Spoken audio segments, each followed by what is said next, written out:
अल्हम्दुलिल्लाह Weaver finally माशाल्लाह जी समोसे साढ़े तैयार हो चुके हैं। Village style crispy hot samosa तुहाडी खिदमत पेश किया जा रहा है। बहुत ही खूबसूरत इहदी लुक नज़र आ रही है। घर दे विच ईजली बना के खा सकते हुण मैं तोड़ के तुहानूं विखा देना। मैनू रोज़ है अल्हम्दुलिल्लाह खावना तो मैं नहीं चाहता। रोज़े दे नाल बिस्मिल्लाह रहमान रहीम अल्हम्दुलिल्लाह जी। चेक कर लो कितनी खूबसूरत इनकी पकाई हुई है। रहीम अस्सलाम वालेकुम। इतका तो तमाम दोस्त करे होंगे। मैं हूँ आपका अपना मेज़बान मोहम्मद बिलाल सफदर। अल्लाह के फजल करम और शुक्र के नाल उम्मीद कर तो सारे ठीक हो। आज असी रमज़ान स्पेशल रेसिपी आप लोगों की खिदमत में हाजिर कर रहे हैं। तो आप लोग सोच रहे होंगे ऐसी कौन सी रेसिपी है। तो भाई आज हम लोग तैयार कर रहे हैं village style crispy hot samosa, जो कि बच्चा उसका फ़ैन है। ये नाम थोड़ा मुश्किल है, डिफरेंट है, लेकिन इसका स्टाइल और अंदाज आप लोगों को पसंद आएगा।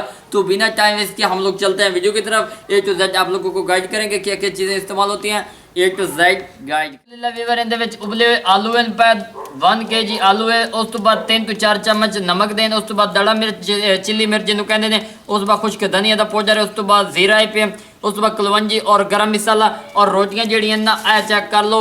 असी बनी बनाई रोटियां लिया मार्केट वालियां ताकि ईजीली तुहानू मुश्किल ना हो। ए चेक कर लो बहुत ही खूबसूरत इहदी लुक नज़र आ रही है। और हुण जिहड़ा ना अगला प्रोसेस असीं शुरू करते पे खूबसूरत जी परात ला लो मिट्टी दी। इहदे विच मैं पैंदा पे आलू बिस्मिल्लाह रहमान रहीम इन्हां मैश करना। ए चेक कर लो अल्हम्दुलिल्लाह जी। करना बिल्कुल आसान तरीका, कोई मुश्किल नहीं। ए चेक कर लो ये जल्दी मैं आलू सारे कर लेना इस तरह मैश करके तो फिर तुहानू इहदी लुक विखाइना। वीवर ये चेक कर लो मैं इनू अच्छी तरह मैश कर लिया मशीन के नाल। ये चेक कर लो आलू बिल्कुल सॉफ्ट और मुलायम हो चुके हैं, क्योंकि समोसे का टुटे आलू बिल्कुल नहीं चाहिए। ये चिली मिर्च तो नमक असी इस्तेमाल कर रहे हैं। ये चेक कर लो ये तो मैं दस देव भाई विलेज स्टाइल क्रिस्पी हॉट समोसे का ना जितना मुश्किल है ना, ये उतनी मज़ेदार रेसिपी भी है पई। मैं तुहानू दस देव विच कलवंजी गरम मसाला ये विच जांदा पिया, क्योंकि छोटी छोटी टिप्स छोटी छोटी खुशियाँ जड़ियाँ ना वो मिल बांट के शेयर करने से मज़ा आता है। ये चेक कर लो जी खुशबू कण धनिया जीरा इहदे विच वग गया। हुण मैं इनू अच्छी तरह इस तरह मिक्सिंग करेना। ये चेक कर लो हथ की मदद लाजमी है, शर्मावन की लोड़ कोई नहीं कि यार साडे हथ गंदे हो जाए किवें करूँ। ओ भाई इन्ना करे सो ना अगर कोई आलू रह गया हो ना मैरिश होने वाला तो वो इहदे विच अच्छी तरह हाथ की मदद नाल मिक्सिंग हो जासी, क्योंकि इहदा पल्प जिहड़ा ना वो बिल्कुल नरम होना चाहिए ताकि जिवें विच इन्हां दी पैकिंग होवे दस्ती इन्हां दी पकाई हो जाए। आलू तो इो जिहड़ा असीं पहले उबाल के रखे हो जाए। और एक होर चीज़ तुहानूं मैं दस देवां, मेरे व्यूअर सोच रहे थे कि बिलाल भाई आपने तो हमें समोसे का वादा किया भी बनाकर दिखाऊंगा, तो इसके अंदर रोटी वाला क्या सीन है, रोटी तो आपने बनाकर दिखाई है। तो प्यारो मैंने ये इसलिए अर्जेंटली आप लोगों को बनाकर दिखा रहा हूँ, क्योंकि अक्सर रोज़े में लोग ना मुश्किल का सामना होता है, ज़्यादा जल्दी वो नहीं तैयार कर सकते। तो भाई मैं अज वो तुहाडे कण फ़ायदा साबित किया। मैं कभी अपने व्यूअरां नूं फस्ट समोसे वाली वीडियो ना रोज़िਆਂ ਦੇ ਵਿੱਚ खास तौर पर बहरों रोटी बनी बनाई तो इस तरह मसाला तैयार करके यूज़ कर सकते हैं। हुण मैं 15 to 20 मिनट का स्टे देना, उस तो बाद तुहानूं मज़ीद इहदी लुक विखाइना। स्टे लाजमी देवना तुहानूं मैं पहले दस देवां। वीवर रोटी साडे कोल पई है। हुण इहदा तरीकाकार इत्थे इस तरह तुसीं पानी दी गिल्ली उंगल ला लैनी है। ये चेक कर लो। उस तो बाद इहदे विच जिहड़ा ना मसाला वो तुहानूं मैं बाद दस्सां, लेकिन उस तो पहले इस रोटी नूं तुसीं इस तरह फोल्ड कर लेना। ये चेक कर लो अक्सर लोगों को सब तो ज़्यादा किल्लत का सामना करना पड़ता, गिल्ली सैज बाद लावनी पहले सुक्की लावनी तलो। ये चेक कर लो इस तरह हो चुका है। अक्सर लोगों को मुश्किल का सामना ये करना पड़ता जो समोसा बनता ना तो उनकी रोटी सही नहीं बंद करनी आती, तो पर का काफ़ी मसला मसाइल होंगे। ये चेक कर लो मसाला मैं ये पा दिता है, ये तुहाडे सामने पाया। हुण इहदे उत्ते ना इस तरह सैजां दे थोड़ा जिहा पानी ला देना ताकि इहदा ना रुख अंदर तक बंद हो जाए। ये चेक कर लो अल्हम्दुलिल्लाह जी। इस तरह ये तैयार करना है, बिल्कुल आसान तरीका, कोई मुश्किल नहीं। ये वेख लो ये फाइनली तुहाडे सामने दी लुक नज़र आ रही मार्केट वाला, यानी कि असीं यूज़ किया विच रोटी जिहड़ी है ये इस तरह तैयार हो चुका है। इस तरह दूआ पीस फदना है पिया जी। ये पानी असीं इस तरह उत्ते ला दिता। रुख इहदा तुसीं इस तरह करना है। ये उतों गिला फिर असीं हिस्सा लेंदे पे। ये चेक कर लो बिल्कुल आसान तरीका, कोई मुश्किल नहीं। ये इस तरह तुसीं फॉलो करिया। ये चेक कर लो अल्हम्दुलिल्लाह ये अंदर तक इदों बंद हो चुका है।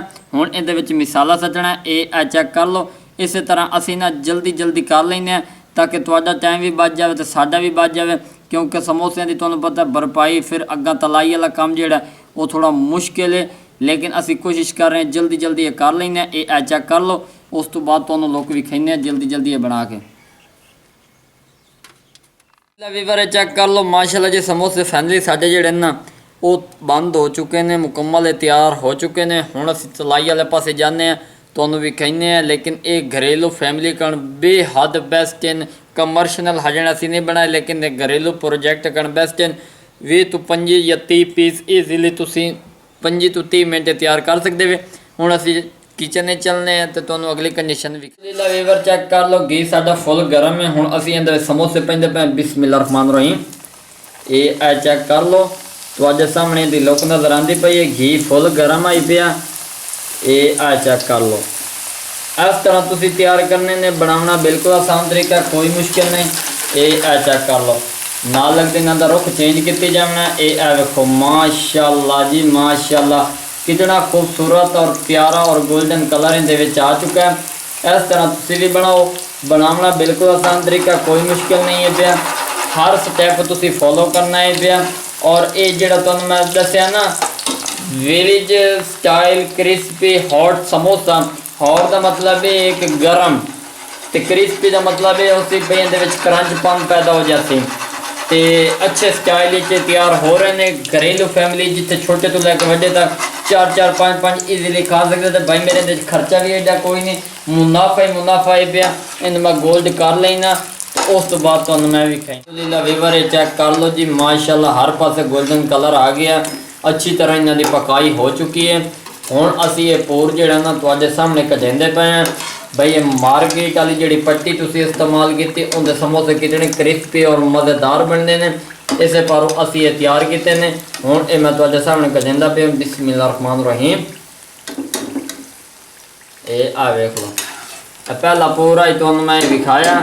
इस तरह असी ये सारे जिहड़े समोसे ना उन्होंने तलाई करनी है। ये भी मैं तुहानू काढ़े लेना तुहाडे सामने। और ये तुहानू दस देवां भी तुसीं गर्मा गर्म जो यूज़ करने ना, इतना टेस्ट आएगा। नाल कैचअप दही शही का इस्तेमाल कर लवैया, भी बेहतर टेस्ट आएगा। ये वेख लो फाइनली मैं 5 पीस जिहड़े इहदे वो कढ लैने।